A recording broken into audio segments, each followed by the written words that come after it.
Good evening, everyone. Today we are going to see about it's not a very detailed or not a very uh, long class, just a short concept based on vestibular physiology and your Meniere's disease. Okay, actually, this was planned before, but due to some dealing it with Meniere's along with Meniere's will make you to understand the concept a little bit easier. Okay, so coming to vestibular physiology, I hope you remember that anatomy of inner ear. Okay, so the vestibule which encircles or within the vestibule is the utricle and cycle. Okay, so vestibule is a part of bony labyrinth. So this is the anatomy. Okay, so within the utricle and cycle there is sense organs for your movement or your acceleration. Okay, so that is cristae and maculae.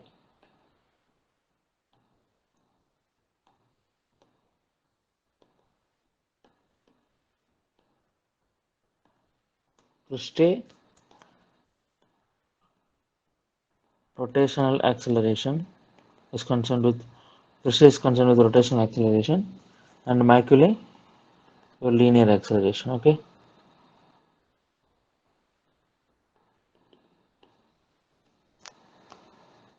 so this is a basic thing and your the central nervous system. Okay, there's a central nervous system which controls all your functions. That is your vestibular organ, that is the inner ear, your proprioception, your gaze stabilization, orientation, your movement, the autonomic function of the entire body system, the circadian rhythm, and the vision. Okay, so the entire thing is controlled by your central nervous system. Okay, so and within this, the vestibular function is also a part of central nervous system. So this is the labyrinth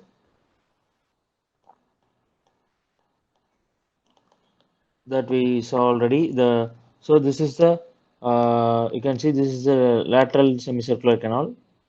Okay, this is the posterior one. This is the anterior or superior semicircular canal. Okay, so the anterior and posterior has a common ampullated end. This is the crus commune.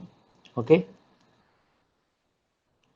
so and then which continues into ventricle saccule and your cochlea. Okay, cochlear duct.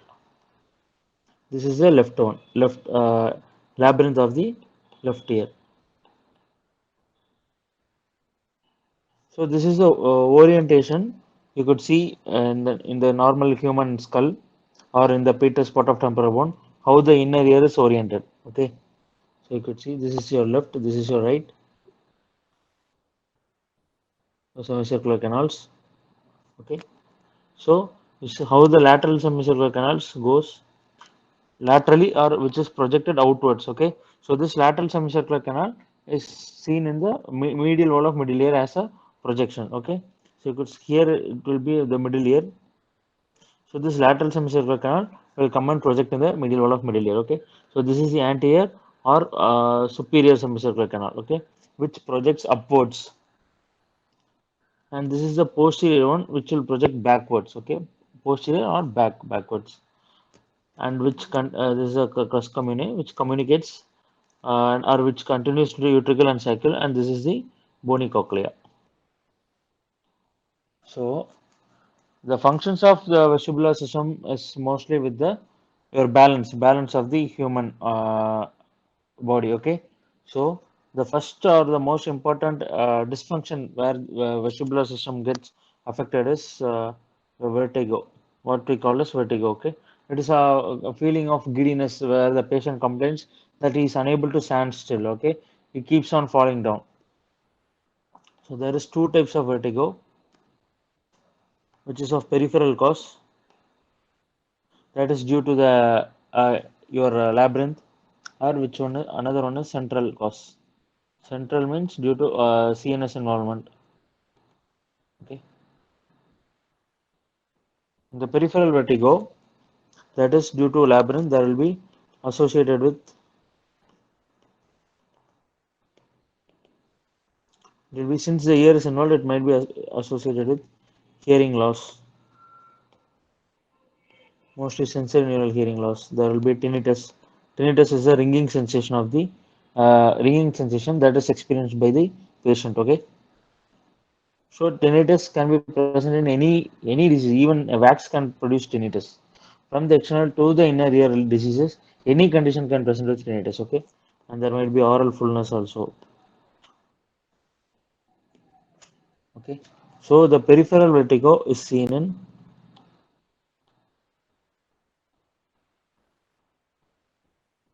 Meniere's disease that we will see in a couple of minutes. Labyrinthitis. Labyrinth means the entire inner ear is called as labyrinth. So infection or the inflammation of that structure is called as labyrinthitis. And the other is any fistula. Okay, fistula is a connection between inner ear and middle ear. Okay, so if there is any connection or there is any communication, there will be any pressure change from the external auditory canal conducting to the middle ear will cause pressure changes in the inner ear, and that will lead to vertigo. Okay, so the most common fistula is a connection between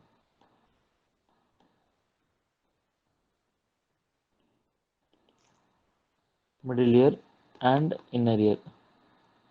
So the between middle ear and inner ear, if there is connection, it should be in the medial wall. Okay, so medial to medial wall is your inner ear. Okay,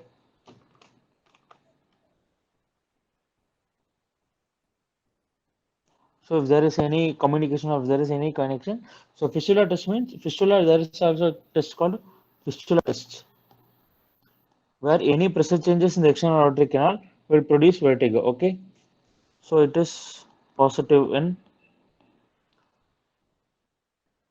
if the fistula test is positive if there is fistula present, we could recollect the structures in the medial wall of middle ear. Okay, that is your lateral semicircular canal.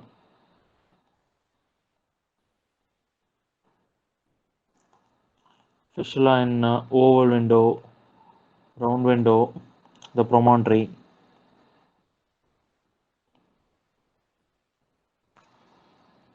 Okay, so in these conditions, fistula will be positive.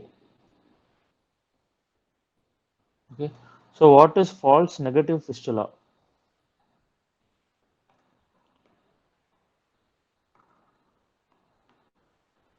False negative fistula. False negative means there might be a disease, but once you are eliciting, the sign might be absent. Okay, so the patient might be having the fistula, but he or she, the patient will appear as if the fistula sign is negative. So it is seen in cholesteatoma. When cholesteatoma is a whitish mass, like as we told right in the previous class, skin in the wrong place, or stratified squamous epithelium migrating to the middle ear to some in the middle temporal bone or mastoid or in the middle ear cleft. Okay, so this cholesteatoma will cover the fistula site.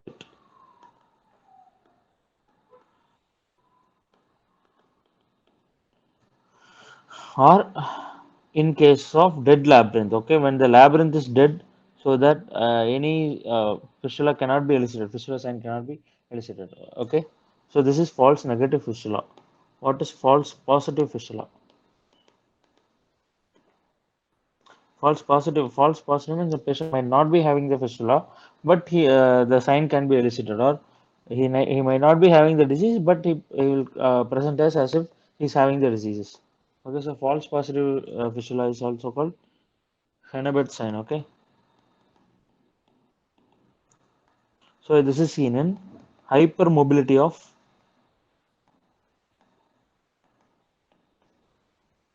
Stapes foot.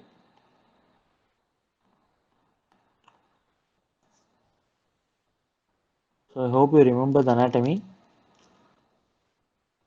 Let's see, this is the malleus or incus the two crura and the footplate of stapes, and this is connected to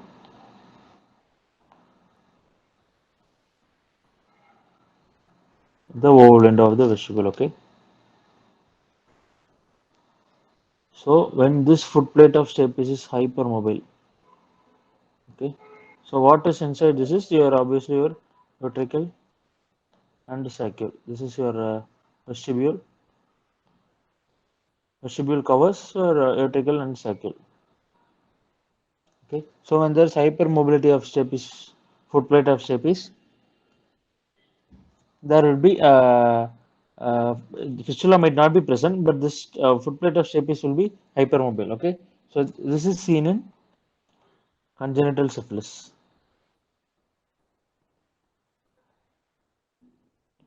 Congenital syphilis and another condition called superior semicircular canal dehiscence.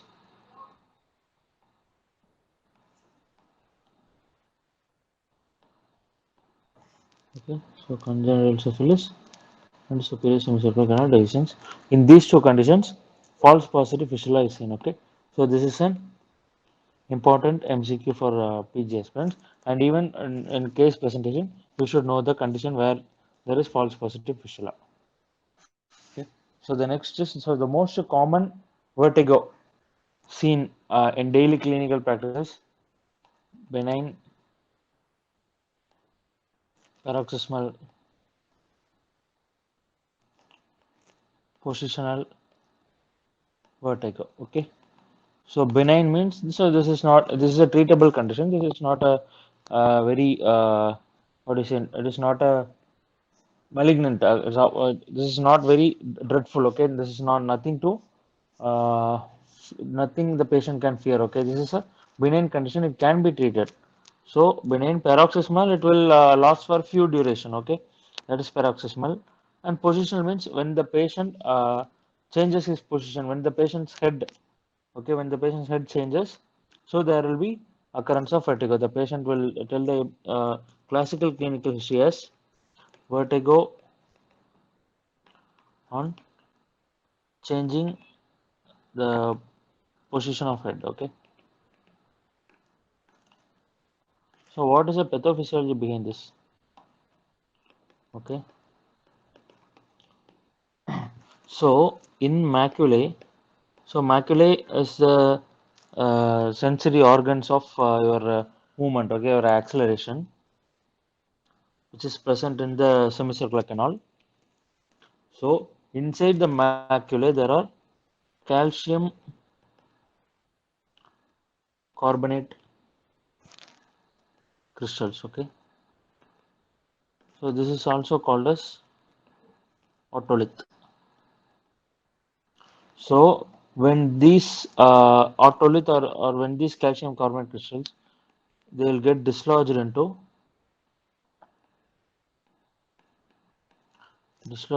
posterior semicircular canal. Okay,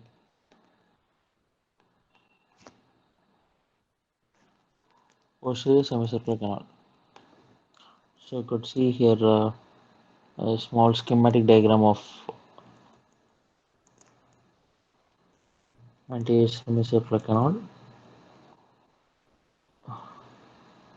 posterior semicircular canal. Okay, and here it will be the lateral semicircular canal. Now it will continue as. So this is the anterior, this is the posterior. So this calcium carbonate crystals in the maculae, they will get dislodged into the posterior semicircular canal. Okay, so as maculae is concerned with, as I told you, linear acceleration. Okay, so macula is concerned with linear acceleration. This otolith or this calcium carbonate crystals will get dislodged into posterior semicircular canal, and that will lead to vertigo. So once the patient changes his head or changes the posture, patient will experience giddiness like feeling, or he cannot maintain the balance of his body. Okay, so he will experience a vertigo and he will fall down. So for diagnosis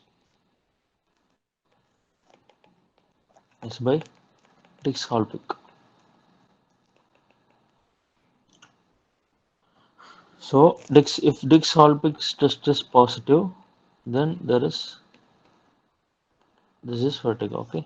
So before that, so BPPV is the most common cause of peripheral vertigo. Okay, it's the most common cause of peripheral vertigo. So this is an important MCQ for NEET PG aspirants, and even in your clinical vivas they will ask you. Okay, so what is the procedure of Dix-Hallpike? Okay, so you could see here this is the examining physician. This is the patient. Okay,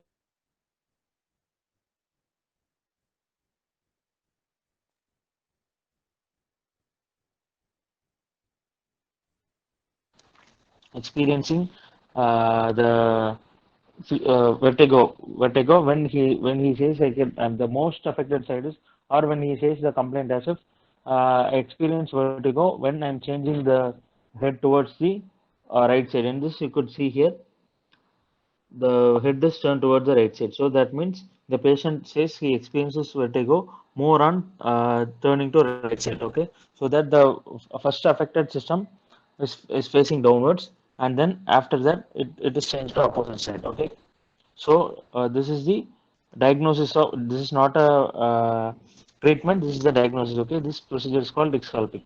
Okay, so here if this test is positive, or once while doing this test, we should we should advise the patient to keep the eyes open to check for nystagmus, and should ask for the complaints. Okay, if he experiences vertigo, then Dix-Hallpike is positive. Okay, so further after this, the proceedings will be like Epley's maneuver.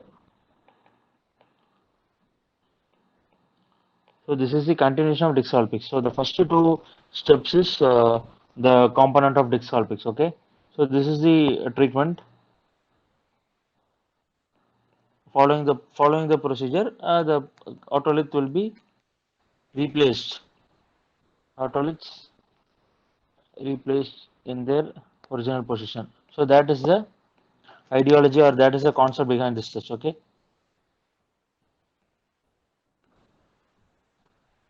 So you could see the patient, the examiner, keeping the eye should be the head of the patient should be hanging little bit from the flat surface. Okay, so there should be no support to the head, so it should be like lying hanging down, and the patient should be advised. Okay, so you could see here the eye should be kept open. So this is the first step, this is the second step. Then the affected side should be uh, facing downwards first. Okay, then the head should then the towards the head the body should be rotated. Okay, so this is the fourth step, and then the patient is made to stand up in the same position. So these are the components of the Epley's maneuver. So you could see left posterior canal BPPV, the patient is sat on the table with the head turned 45-degree to left side, so towards the affected side. Okay, so and extended over the edge of the table. Note that the neck is not well supported. The neck is supported, but the head hangs down. Okay, the head is then turned 90-degree to the opposite side.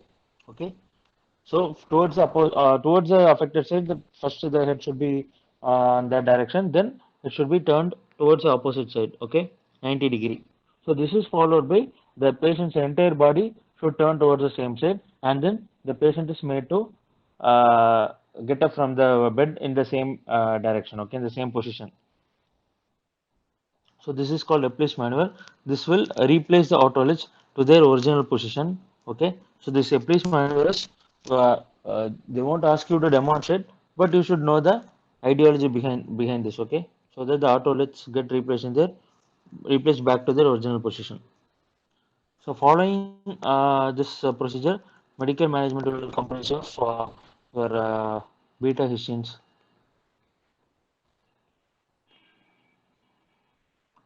They called as tablet vertin in the market.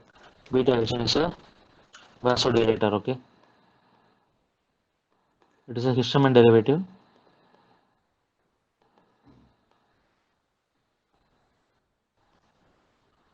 For 5 to 7 days,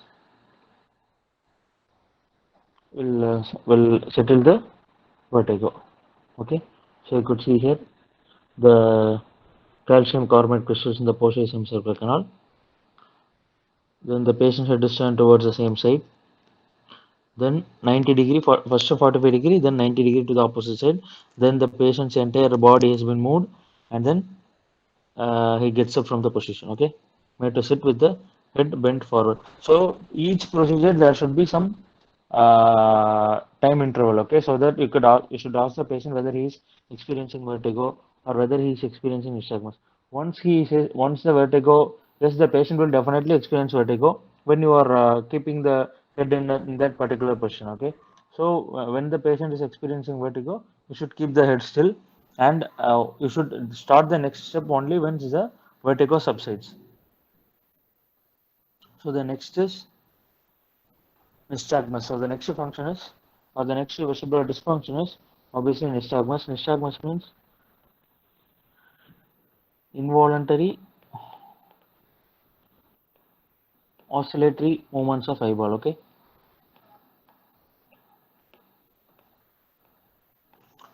so there is horizontal nystagmus, vertical nystagmus, rotational nystagmus. Okay, this is always the nystagmus always spontaneous. Always spontaneous. So there are different types of nystagmus, rotational nystagmus, etc. So this helps in differentiating whether the nystagmus is like same vertigos. We should differentiate from peripheral and central. Same ways here also, both you might have seen in your medicine practicals. Okay, you will be checking for nystagmus. So even the peripheral system also there is nystagmus. We will see the vestibular connection to the peripheral vestibular connection for nystagmus in next slide. Before that, you should know the difference between peripheral and central nystagmus. Okay, so first is latency. So latency means there is while you are eliciting, in case of peripheral nystagmus, the nystagmus won't appear very quick. Okay, so nystagmus won't appear very quick. It will take some time, but in central nystagmus, it will appear very quick. So latency is absent. Okay, so latency means time to appear.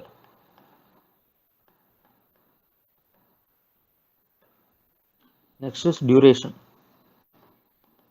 So duration in peripheral nystagmus usually it is limited. Okay,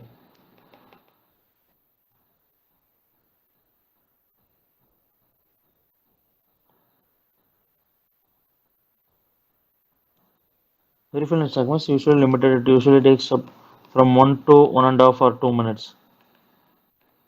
But central nystagmus there is no limit. Okay. So next is fatigability. Fatigability means repeatability.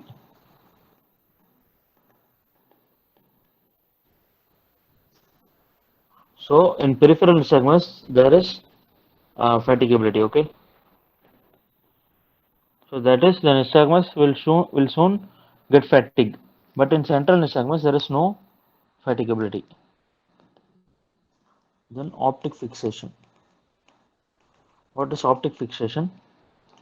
So your when the eyes are moving, when you are trying to fix the eyes, the nystagmus will disappear. Okay, but central nystagmus it will not disappear. It will persist. Okay, so then there is a torsional component.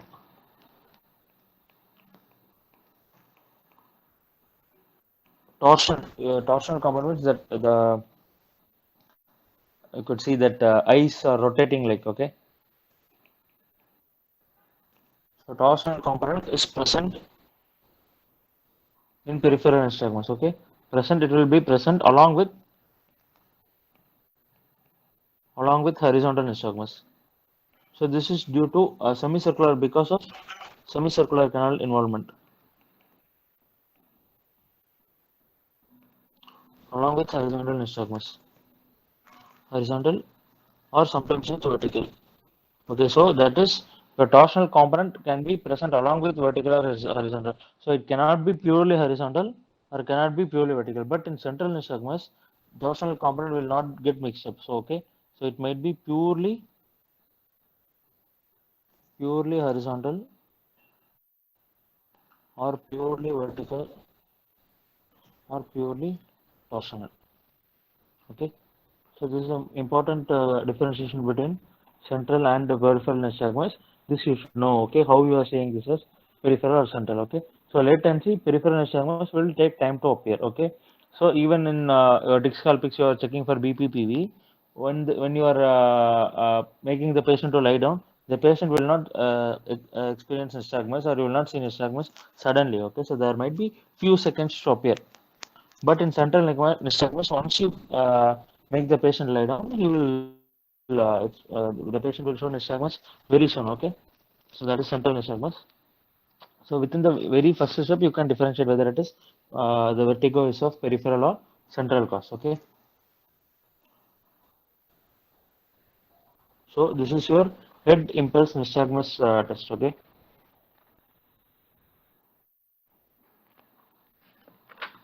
so you could see this is for horizontal canals. You are what you are doing is you are holding the patient's head, and then you are suddenly giving a jerking movement. Okay, so at that time you could what the inference is, the patient eye will not come back to the original position. So you could see if you are seeing any object, if you are seeing anything in your side or anywhere, okay, you will be turning your head. You could see your eyes also will be moving in that direction, both the eyes. But here, if there is any problem or if there is any pathology, when you are doing, okay, the eyes will come to the original position little bit later. Okay, so this head impulse test for horizontal canals, and this is the Frenzel glasses used to evaluate nystagmus. Okay, so before that, you should know that pathophysiology behind or the vestibular connections. Okay, central vestibular connections. So cristae and maculae. Cristae is concerned with rotational acceleration. Maculae is concerned with linear acceleration. Okay, so this from this cristae and maculae, both vestibular nerve carry sensory information from this both. Okay, so vestibular nerve from the cristae and maculae, and it will go to vestibular nuclei. From this vestibular nuclei into eye, that is your vestibulo-ocular reflex.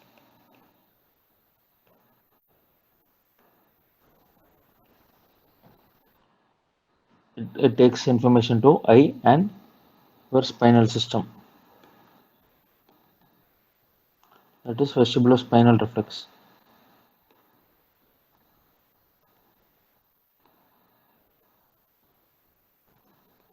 So this is concerned with if this reflex is defective, there will be nystagmus. Okay. So for the vestibular nuclei, the control is from center, that is cerebellum, which is the center for this vestibular nuclei. So this will inhibit. Okay. So if there is any central physiology, if this is defective, no, in any CNS involvement, if this is defective, it won't. The inhibition will be absent. So what will happen? There won't be inhibition to vestibular nuclei, so that your nystagmus and there won't be what we saw here, there won't be any latency, the duration will go on, okay, there won't be any fatigability. Why there is latency present duration? Because there is center to control the vestibular nuclei, okay. So this center will control or will give inhibitory signals to the vestibular nuclei, so that this won't keep on going, okay. So there is a limit for anything, okay. So to find the nystagmus, and final thing, the direction of nystagmus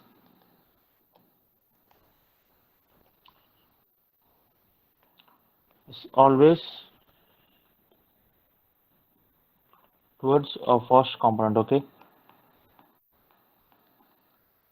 So you could see the eyes moving involuntarily. So to know which side, peripheral means your inner ear, okay, labyrinth. So you should know whether it is right or left. So for that, the towards the fast component, there's in the nystagmus there is fast component and slow component. So the direction of nystagmus is always towards the fast component, okay. So that is your the affected ear will be hyperactive ear, okay, active or hyperactive ear. Vestibulospinal reflex in head movement, your body is stable, right? Or your body does not move along with each and every movement of head, okay. So that is a vestibulospinal reflex.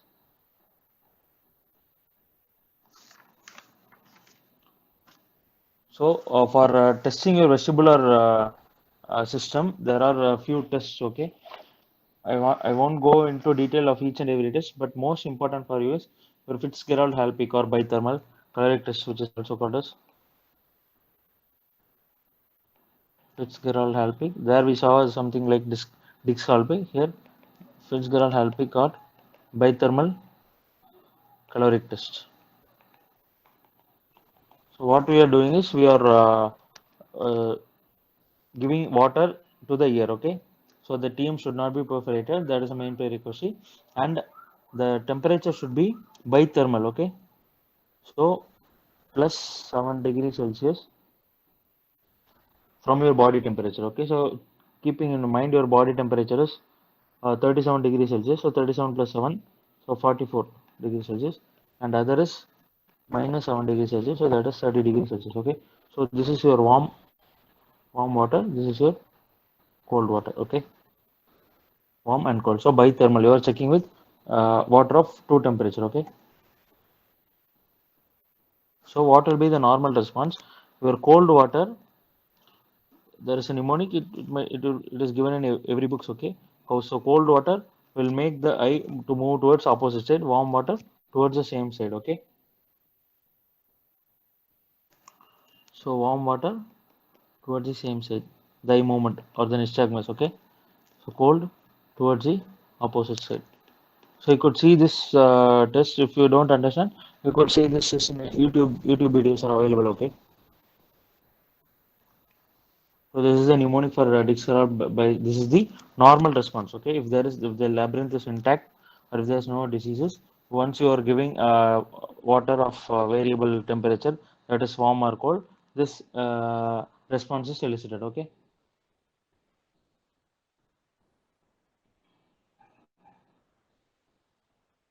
so this caloric test, it will stimulate lateral semicircular canal.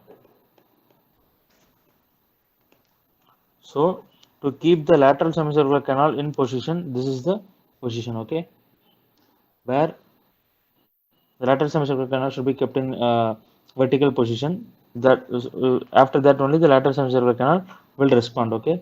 So the head should be elevated, head elevated 30-degree with patient lying supine. You could see here the patient is supine, but the head is elevated to 30-degree.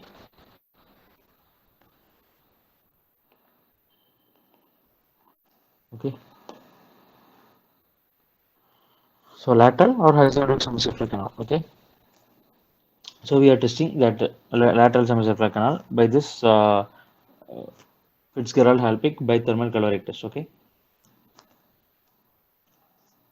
So I hope I have completed a little bit about your vestibular physiology.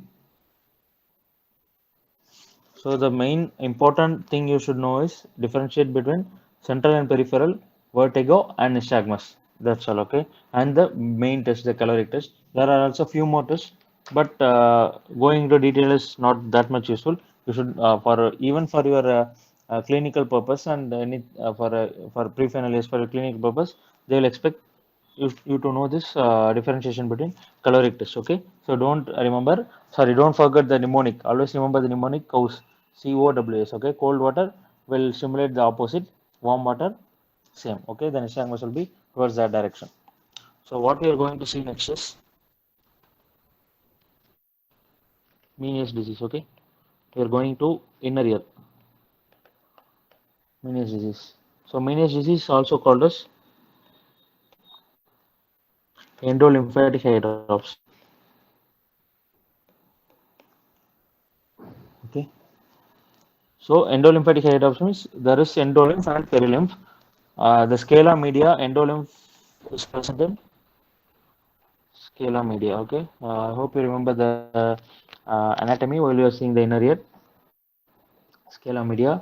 This scala media is filled with endolymph. Okay, so there is increased production or decreased absorption. So from the scala media, the endolymph get absorbed to endolymphatic sac.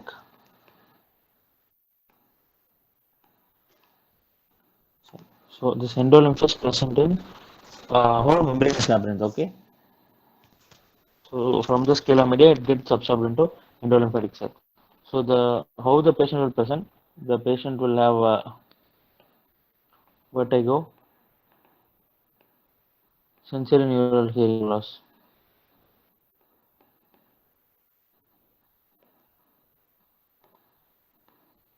Okay, conductive pathway is only till foot plate of step is okay. From beyond that, it is your sensory neural pathway. So there will be sensory neural means it will affect the labyrinth. Okay, endolymphatic hydrops. So this endolymph is present in entire whole of membranous labyrinth.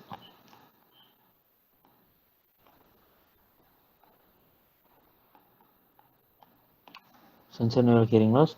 There will be tinnitus and oral fullness. So this four you should know. Okay, you should never forget. So it's all right. Scala media.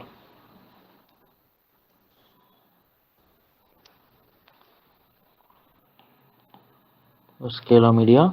Here there was stria vascularis, which was responsible for protection of endolymph. Okay, from stria vascularis there is endolymph. Racemous membrane. This is scala vestibuli, scala tympani. This is basement membrane. In the basement membrane there is organ of Corti. Okay, so here there is endolymph.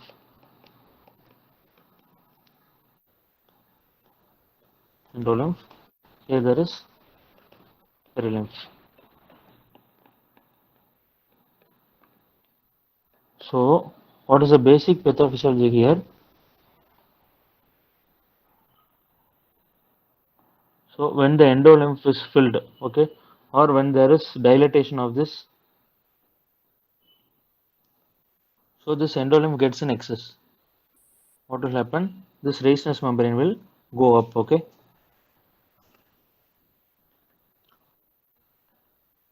You could see here this racemous membrane will be bulging, okay. Racemous membrane. So from the scala media, more endolymph scala media, which will make the racemous membrane to bulge, and that will, if the bulge is more, okay, if there is endolymph is too much of production of endolymph or there is very less absorption, this racemous membrane which divides the scala vestibuli and scala media, this racemous membrane will bulge and it will then rupture. Okay, After, what will happen after the rupture? There is perilymph here, there is endolymph here, there is mixture of perilymph and endolymph.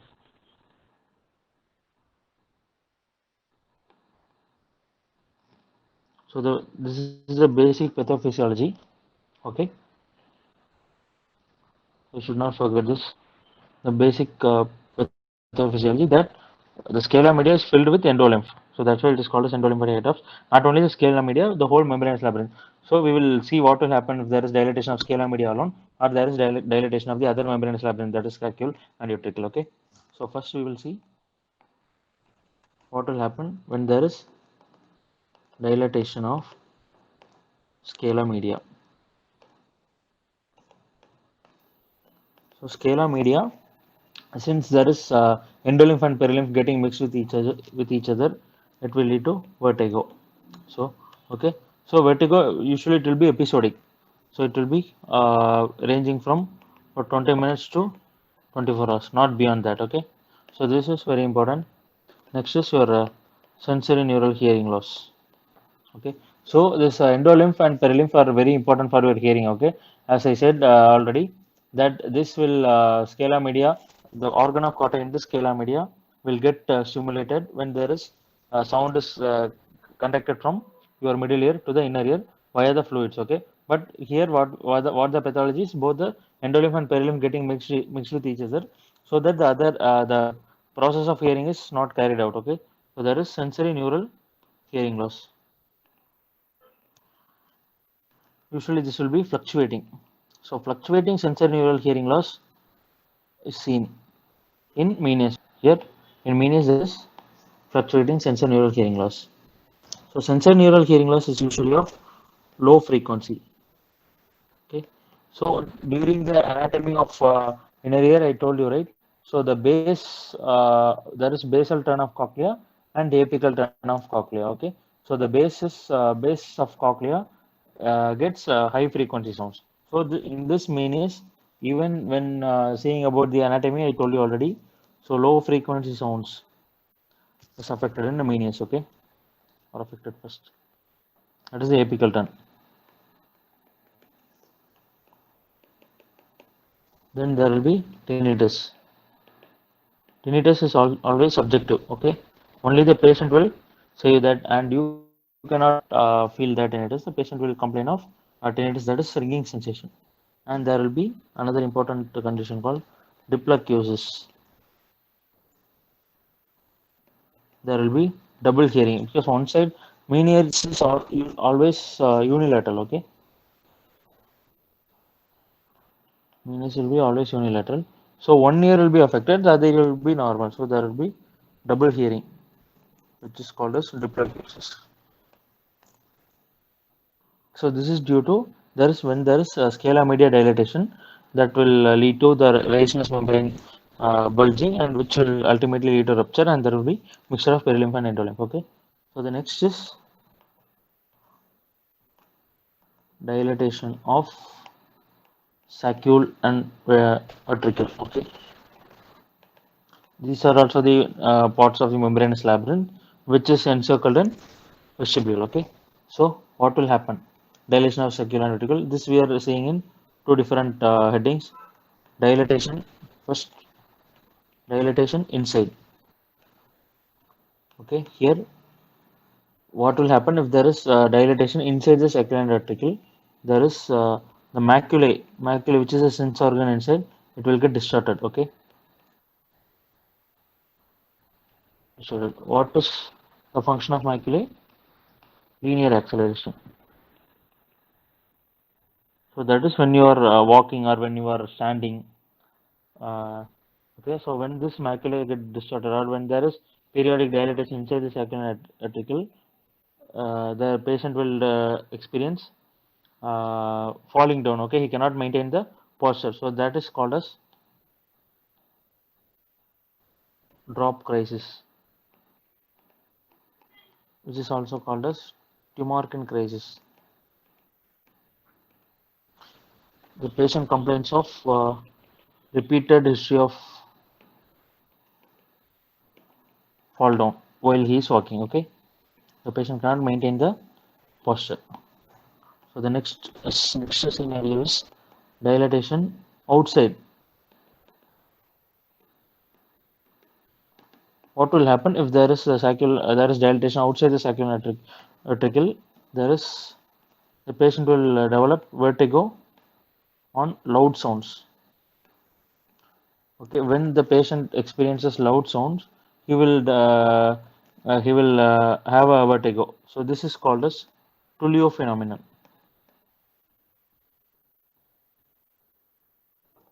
Okay. In autosclerosis, what we saw is paracelsus velluci. Okay, where the patient will hear better in noisy surroundings. Here there will be in noisy surroundings or in loud sounds, the patient will develop vertigo. Okay, so this is called as Tullio's phenomenon. So, two conditions where there is dilatation of scala media and dilatation of ventricle and sacral. Okay. So next is your investigations. Coming to the investigations of Meniere's. So first is, as usual, tuning for test. This is a condition of sensory neural hearing loss. Okay. So Rennes will be positive. Weber's, hope you remember the mnemonic SOCS. For caloric test, there is the mnemonic is cows. For Weber's, socks. Okay, sensory neural hearing loss towards the opposite ear. So Weber's is lateral edge to the better ear.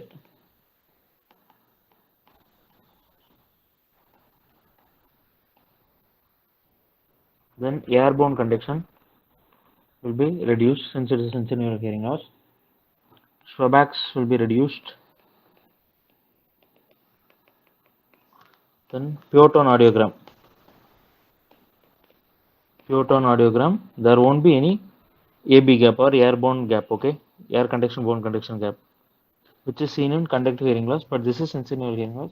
There will be no AB gap, and since this is low frequency is affected first, low frequency sensory neural hearing loss, there will be upsloping audiogram, okay? Upsloping audiogram.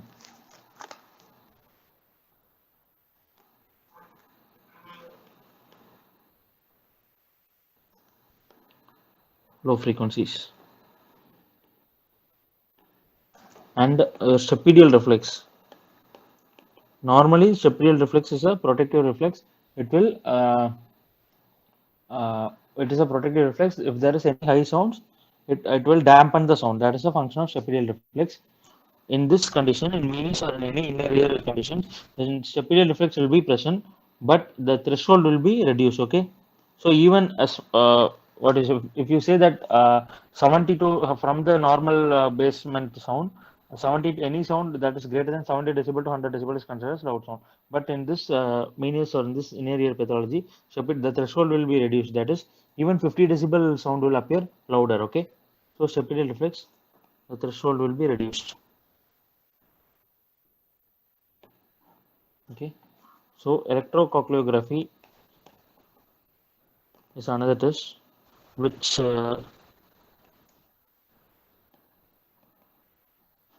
through which we can know the summation potential of hair cells. Okay, summation potential. This will measure the activity of hair cells. And action potential. Action potential, obviously the potential of the nerves. Okay, so this will be more than 0.45. This for your NEET MCQs for aspirants. Okay, so this is a diagnostic criteria for Meniere's disease, the electrocochleography, which is a summation potential by action potential. Okay, and your glycerol test. Okay, so this two is diagnostic test, diagnostic of Meniere's. Okay.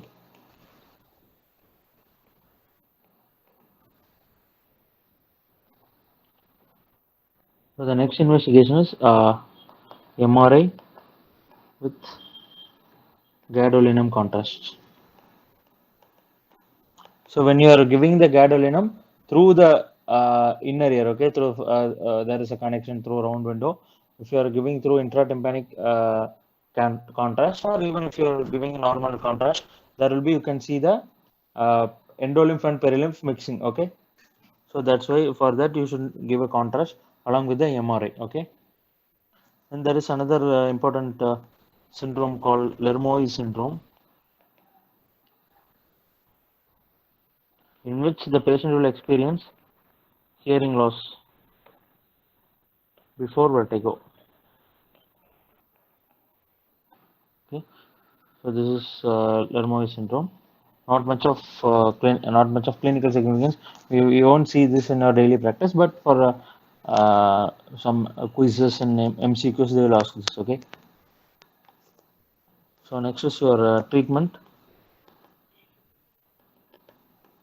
Treatment. First line of management or first medical management is labyrinthine sedatives. So labyrinthine sedatives are the first line of management. So it includes promethazine, which is also called Phenergon. Okay, your market name, promethazine, prochlorperazine, Stamatil. This is called a Stamatil. Your daily market, your trade names. Okay, Cinnarizine, which is your Stugeron. So this is the first line of management for venous disease. This will keep the labyrinthine quiet. Okay, so it will make the labyrinthine not overactive. Okay, so that your vertigo and your hearing loss will subside. The next second line of treatment is vasodilators. That is for beta histine. It is a histamine derivative. Okay, and obviously lifestyle changes like salt restricted diet,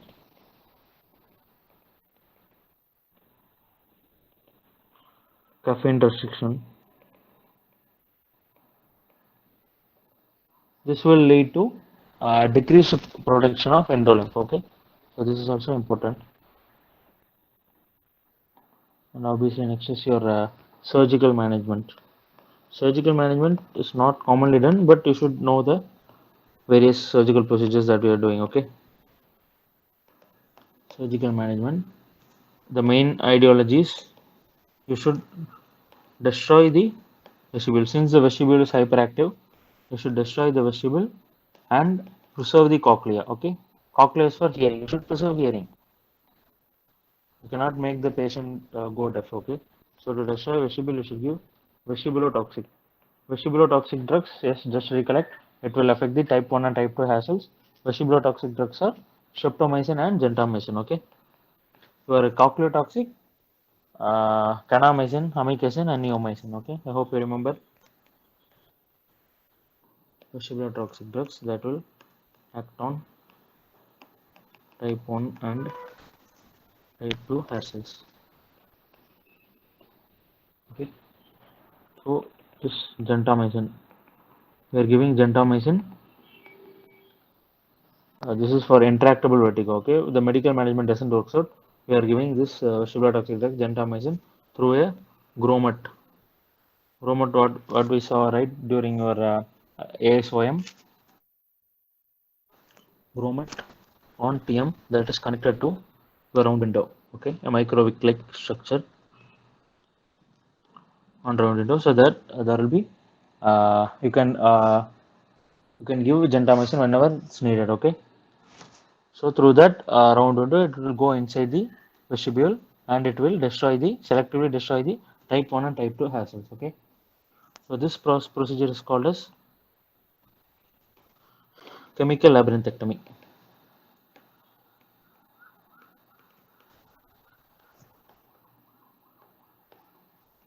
Okay, so that is you are destroying the vestibule through a drug gentamicin. Okay, so the other procedure is your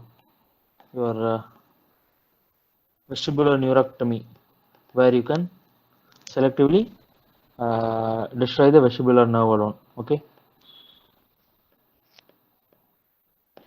If there is no hearing, if the patient has no hearing, already the hearing is also gone. So no hearing left, you can go with total labyrinthectomy. You can take out the entire labyrinth, okay? Total labyrinthectomy. If there is no hearing left, and some endo lymphatic sac decompression.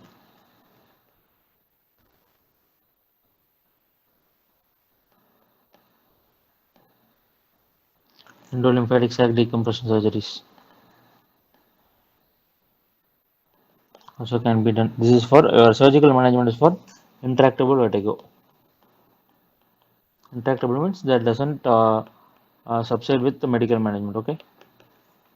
So once again a small revision. Or a meanies where there is increased endolymphatic protection. That is your endolymphatic eye drops. Okay. The whole of membranous labyrinth will get involved. Okay. So the most common symptoms will be vertigo, sensorineural hearing loss. Vertigo will be of duration, of particular duration. Sensorineural hearing loss will be fluctuating, tinnitus and oral fullness. So the basic pathology, the mixture of endolymph and perilymph. Okay. So the sinus membrane bulging, there will be rupture. There is mixture of endolymph and perilymph. So what will happen? Vertigo, it will vary from 20 minutes to 24 hours. Sensorineural hearing loss fluctuating. So low frequency is affected first.